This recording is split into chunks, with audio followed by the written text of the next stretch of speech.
Hi friends, இன்றைக்கி நம்ம ஒரு டேஸ்டியான ஃப்ரெஞ்ச் ஆனியன் சிக்கன் ரெசிபி தான் பார்க்க போகிறோம். வாங்க இந்த ஃப்ரெஞ்ச் ஆனியன் சிக்கன் எப்படி செய்கிறதுன்னு பார்க்கலாம். இன்றைக்கி நம்ம செய்ய போகிற ஃப்ரெஞ்ச் ஆனியன் சிக்கனுக்காக நான் வந்து பிரெஸ்ட் பீஸு ப்ளஸ் இன்னும் அடிஷ்னலாக ஒரு 2 பீசஸ் எடுத்து வச்சுருக்கேன் சிக்கனோடது. இதை வந்து எப்படி மேரினேட் பண்ணுறதுன்னு பார்த்துக்கலாம். இது வந்து மேரினேட் பண்ணி ரொம்ப நேரம் வைக்கணும்னு அவசியம் கிடையாது, நம்ம இமீடியட்டாக செஞ்சிடலாம். இதில் கொஞ்சமாக சால்ட் போட்டுக்கிறேன். ஆரிகானோ இருந்துச்சுன்னா உங்ககிட்ட போடுங்க, இல்லைனா நோ ப்ராப்ளம். சால்ட்டும் பெப்பர் மட்டுமே ஆட் பண்ணால் போதும். நீங்கள் இதில் நான் பெப்பர் ஆட் பண்ணுறேன். இப்போது இது இந்த அளவுக்கு நீங்கள் அப்ளை பண்ணி வச்சிட்டிங்கன்னா போதும். இதை எடுத்து ஓரமாக வச்சுருங்க. இப்போ ஒரு பேன் அடுப்பில் வச்சுருக்கோம். அதில் ஒரு 2 டேபிள் ஸ்பூன் அளவு ஆயில் போட்டுக்கலாம். இதில் வந்து இந்த நான் பிரெஸ்ட் பீசஸை குக் பண்ணி எடுத்துக்கேன். இது ரொம்ப நேரம் நம்ம குக் பண்ண தேவையில்லை. ஈச் சைடு ஒரு 3 மினிட்ஸ் குக் பண்ணால் நம்ம போதும். ஒரு சைடு நல்லா இந்த மாதிரி கிறிஸ்பியாக குக் ஆகிடுச்சு. அதே மாதிரி எல்லா பீசஸையும் நம்ம திருப்பி போட்டு குக் பண்ணிக்கலாம்.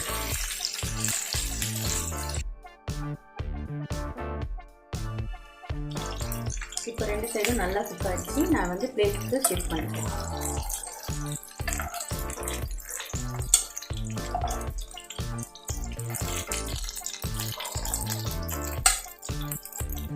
இப்போ அதே பேனில் கொஞ்சம் ஆயில் இருக்குது. இன்கேஸ் உங்களுக்கு குக் பண்ணும்போது ஆயில் இல்லை அப்படின்னா நீங்கள் வந்து 1 டேபிள் ஸ்பூன் ஆயில் ஆட் பண்ணிக்கலாம். ஒரு நல்ல பெரிய பீஸ் ஆஃப் பட்டர் ஆட் பண்ணுறேன்.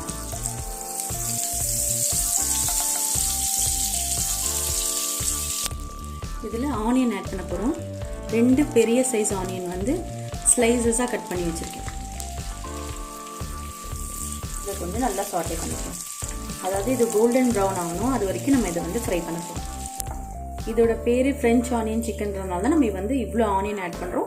அது வந்து ரொம்ப சாப் பண்ணாமல் ரஃப்பாக சாப் பண்ணி ஆட் பண்ணிடுறோம்.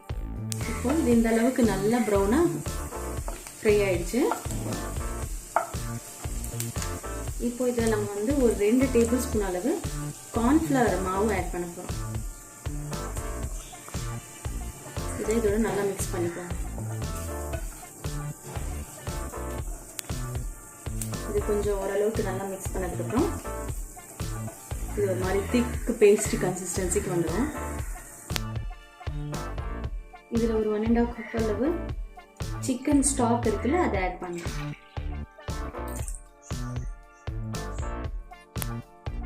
நார்மலாக உங்களுக்கு வந்து சிக்கன் ஸ்டாக் வந்து சூப்பர் மார்க்கெட்ஸ்லையும் கிடைக்குது. ஹோம்மேட் சிக்கன் ஸ்டாக் கூட நீங்கள் யூஸ் பண்ணிக்கலாம். நான் வந்து மோஸ்ட்லி ஹலால் ஐட்டம்ஸ்லாம் வெளியில் அவ்வளோவா கிடைக்கிறது இல்லை. கிடைச்சாலும் அது ஹலாலா இல்லையான்னு டவுட்டாக இருக்கும். அதனால நான் வந்து ஹோம்மேட் சிக்கன் ஸ்டாக்கை யூஸ் பண்ணியிருக்கேன். இது கொஞ்சம் நல்லா மிக்ஸ் பண்ணிக்கோங்க. இது டேஸ்ட் செக் பண்ணி பார்த்து இதில் கொஞ்சமாக சால்ட்டு பெப்பர் நான் ஆட் பண்ணுறேன். உங்கள் டேஸ்ட்டுக்கு ஏற்ற மாதிரி சால்ட்டும் பெப்பரும் ஆட் பண்ணிக்கோங்க.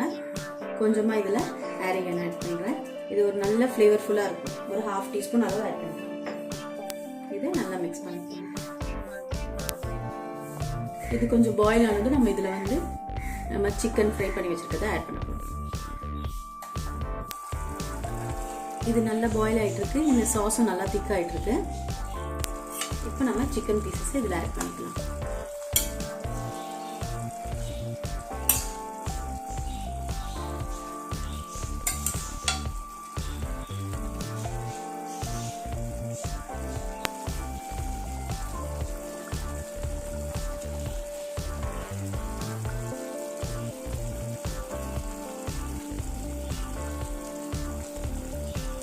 இதை நல்லா சிம்மில் வச்சு ஒரு 15 மினிட்ஸ்க்கு நம்ம குக் பண்ண போகிறோம். 15 மினிட்ஸ் குக் பண்ணுறதுக்குள்ளே அந்த சிக்கன் வந்து நல்லா பாயில் ஆகி குக் ஆகிடும். இப்போ பாருங்கள், 15 மினிட்ஸ் ஆகிடுச்சு. சிக்கன் நல்லா குக் ஆகிருக்கு. ரொம்ப டேஸ்டியாக எம்மியாக செக் பண்ணி பார்க்கலாம். இது வந்து நல்லா ஃபுல்லாக ஜூஸியாக குக் ஆகிருக்கு சிக்கன். இப்போது நம்ம இதில் ஒரு ஃபைனல் ட்விஸ்ட் ஒன்று பண்ண போகிறோம். இப்போ இந்த எல்லா சிக்கன் பீசஸ் மேலேயும் நான் வந்து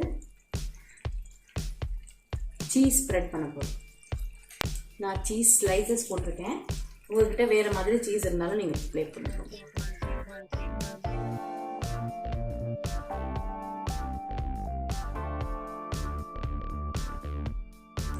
இதை ஒரு 2 மினிட்ஸ்க்கு மூடி விடுங்க.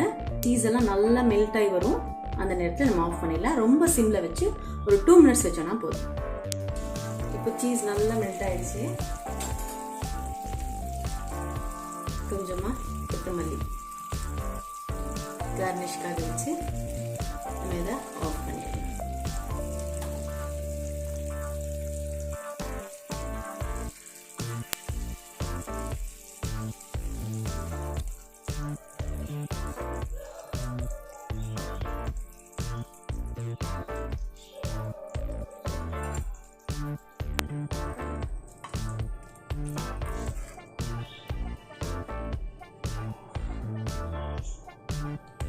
பாருங்கள் எவ்வளோ ஜூஸியாக எம்மியாக வந்திருக்கு இந்த சிக்கன். நம்ம வந்து